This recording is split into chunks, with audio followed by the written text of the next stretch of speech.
할렐루야. 오늘도 예배에 오신 여러분들을 환영합니다. 같이 기도합니다. 아버지 감사합니다. 우리에게 이 예배 자리를 허락하시니 감사합니다.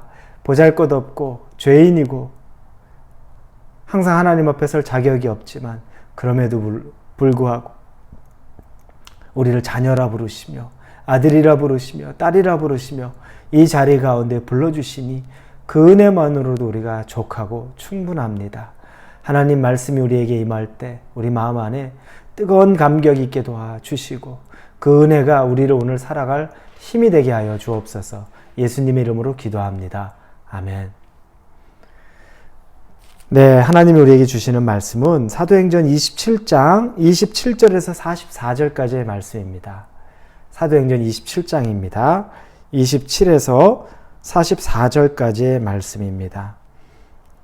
찾으셨으면 우리 27절부터 같이 읽겠습니다. 19일째 되던 날 밤에 우리가 아드리아 바다에서 이리저리 쫓겨가다가 자정쯤 되어 사공들이 어느 육지에 가까워지는 줄을 짐작하고 물을 재어보니 20길이 되고 조금 가다가 다시 재니 15길이라. 암초에 걸릴까 하여 고물로 닷넷을 내리고 날이 새기를 고대하니라. 사공들이 도망하고자 하여 이물에서 닻을 내리는 채하고 거룻배를 바다에 내려놓거늘 바울이 백부장과 군인들에게 이르되 이 사람들이 배에 있지 아니하면 너희가 구원을 얻지 못하리라 하니 이에 군인들이 거룻줄을 끊어 떼어버리니라. 날이 새어가매 바울이 여러 사람에게 음식 먹기를 권하여 이르되 너희가 기다리고 기다리며 먹지 못하고 줄인지가 오늘까지 10나흘인즉 음식 먹기를 권하노니 이것이 너희의 구원을 위하는 것이요 너희 중 머리카락 하나도 잃을 자가 없으리라 하고 떡을 가져다가 모든 사람 앞에서 하나님께 축사하고 떼어 먹기를 시작하매 그들도 다 안심하고 받아 먹으니 배에 있는 우리의 수는 전부 276명이더라.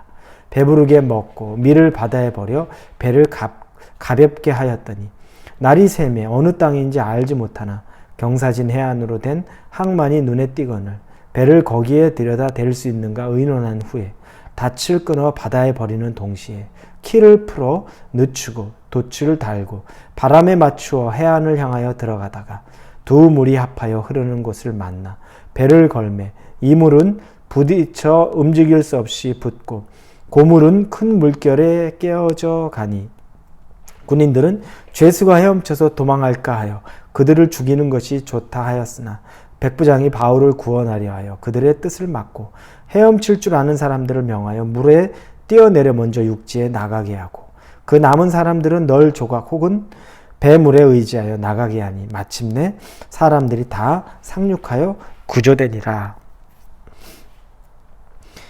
바울의 담대함으로 이 배가 난파선이 되어서 거의 죽을 그런 상황이 있습니다. 그런데 바울이 그들에게 담대하게 얘기했습니다. 두려워하지 마라.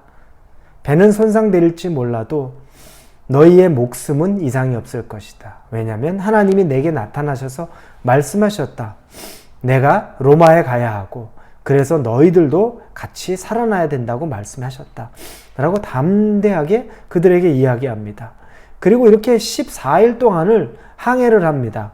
정말 지치고 힘든 상황이 됩니다. 근데 그때 바울이 그들에게 담대히 이야기를 합니다. 이제는 음식을 떼어 먹어라. 그 얘기가 바로 34절부터 36절까지 음식 먹기를 권하니 이것이 너희의 구원을 위한 것이요 너희 중 머리카락 하나도 잃을 자가 없으리라 하고 떡을 가져다가 모든 사람 앞에서 하나님께 축사하고 떼어 먹기를 시작하며 그들도 다 안심하고 받아 먹으니 음식 먹게 합니다. 이제 너희들 안심하고 음식 먹고 기운 내라, 기운 차려라 이 얘기를 해줍니다. 그러자 그들이 그 상황 속에서 음식을 먹게 됩니다. 여러분, 참 신기하죠? 바울이 이 배 안에서 죄수 한 명에 불과했는데 그가 리더로 섭니다. 먹으라 그러니까 모든 사람들이 안심하고 먹습니다. 바울이 얘기하지 않으면 음식 먹을 생각 못 합니다. 그때 바울이 모든 사람들에게 하나님 앞에서 하나님께 축사하고 떼어 먹기를 시작하며 축복기도 해주는 겁니다. 하나님 이 음식 주신 거 감사합니다. 라고 모든 사람 앞에 축복기도 하고 먹기 시작하자 사람이 안심하고 먹었다라고 나옵니다. 더 이상 그는 죄수의 신분처럼 보이지 않습니다. 그 배에는 276명이 타고 있다고 다음 절 37절에 나옵니다. 바울, 이 한마디에 모든 사람이 먹기도 하고 안심하기도 하고, 나중에는 배에 있는 선원들이 몰래 도망치려고 합니다. 자기들만 사려고 하는 거죠. 그걸 바울이 알고 백부장에게 명령을 합니다. 진짜 명령이죠. 왜냐하면 저들이, 배 선원들이 도망하면 우리 모두 죽는 거다. 저들을 잘 지켜야 된다. 그 말 하자 배 선원들이 도망 못 가도록 조치를 다 취합니다. 그리고 나서 섬에 다다를 때까지 있습니다. 그리고 나서 군인들은 또 이 죄수들을 죽이려고 합니다. 바울도 포함되는 거죠. 죄수들이 도망가면 문제가 생기기 때문에 그렇습니다. 책임을 내가 져야 되니까. 그러나 백부장은 바울을 살리기 위해서 죄수들을 죽이지 못하도록 군인을 막습니다. 저는 이 본문의 말씀을 보면서 참 신기해요. 죄수의 신분이 외적으로 바뀐 건 없어요. 죄수의 신분은 그대로예요. 하지만 죄수가 리더가 돼서 이 276명을 다 움직여가는 그런 역할을 감당합니다. 영적으로 깨어있고 하나님과의 교통이 있는 사람은 바로 이런 사람이라는 거죠. 환경 때문에 높은 자리에 있어서 사람을 움직여가는 것이 아닙니다. 영의 세계란, 하나님이 운행하는 세계란 하나님이 함께 하시는 자가 강자입니다. 그 사람에게 능력이 있는 겁니다. 여러분이 하나님과 함께 한다면 여러분이 강자요. 여러분이 하나님의 능력이 임해서 여러분을 끌고 가게 돼 있는 겁니다. 바울은 바로 그런 사람입니다. 신기해요. 죄수가 아니라 가장 리더십 높은 곳에서 명령하는 자로 변화되어 있어요. 자기 목숨 하나 사는 게 아니라 다른 사람을 들었다 놨다 합니다. 먹으라면 먹게 만들고, 안심하라 그러면 안심하고. 얼마나 놀라운 능력이 임합니까? 그런데 우리가 여기서 더 주목해 봐야 될 것은 이것이 바울의 능력만 있는 것으로 보면 대단한 착각입니다. 이 이야기의 주인공은 바울이 아닙니다. 이 일의 주인공은 하나님입니다. 우리는 바울에게 초점을 맞추고 있죠.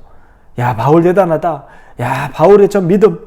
맞아요. 그 믿음이 대단하지만 이 일을 운행해 가시는 분이 하나님이라는 것, 그 중심을 정확하게 알아야 돼요. 바울에게 하나님이 없으면 바울은 아무 의미 없어요. 아주 무능한 죄인에 불과해요. 하나님이 함께 하시고 하나님이 주인공이기 때문에 바울이 빛이 나요.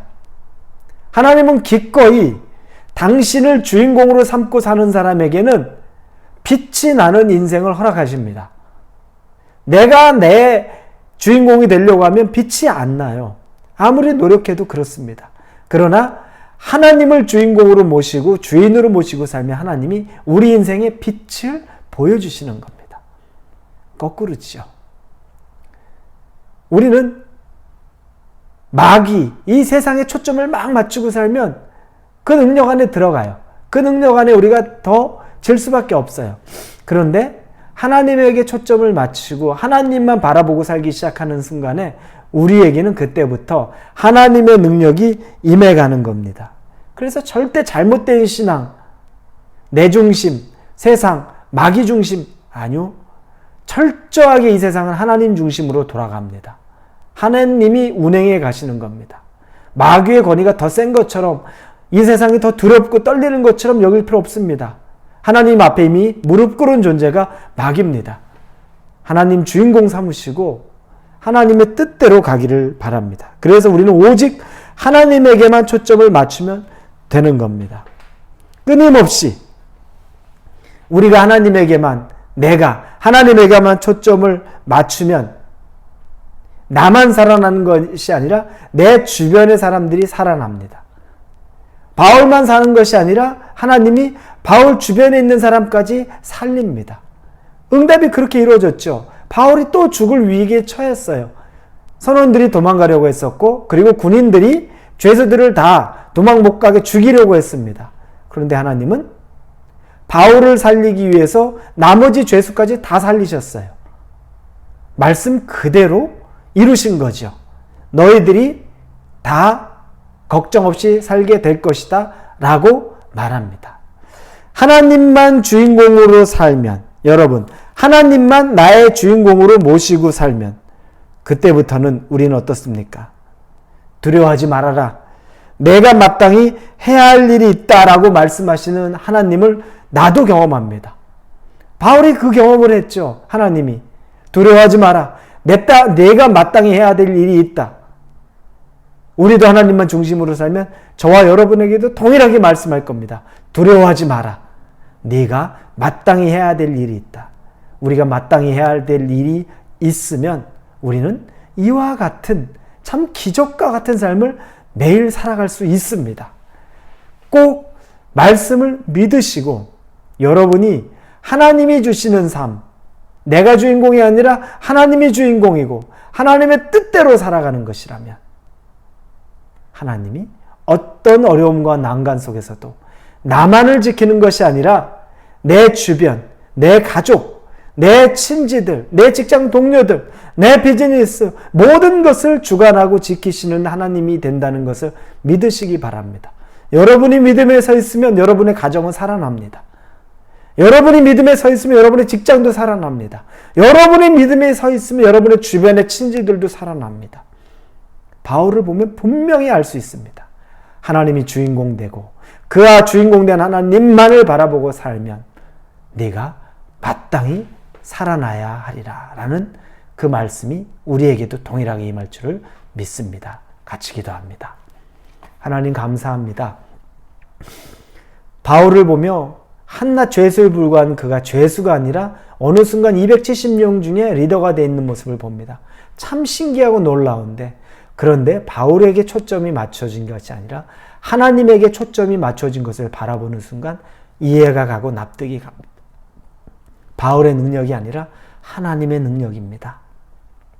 우리도 하나님을 주인공으로 삼고 하나님만을 주인으로 삼고 살아가게 하여 주옵소서. 그래서 매일매일 기적이 우리 가운데 충만하게 넘치는 삶을 경험하고 누리고 기쁨으로 그래서 나만 살아나는 것이 아니라 내 주변에 내 가족까지 다 살아내고 내 직장 동료 친지와 친구들까지도 우리 교인들까지도 살려내는 역사가 있도록 함께하여 주옵소서. 예수님의 이름으로 기도합니다. 아멘.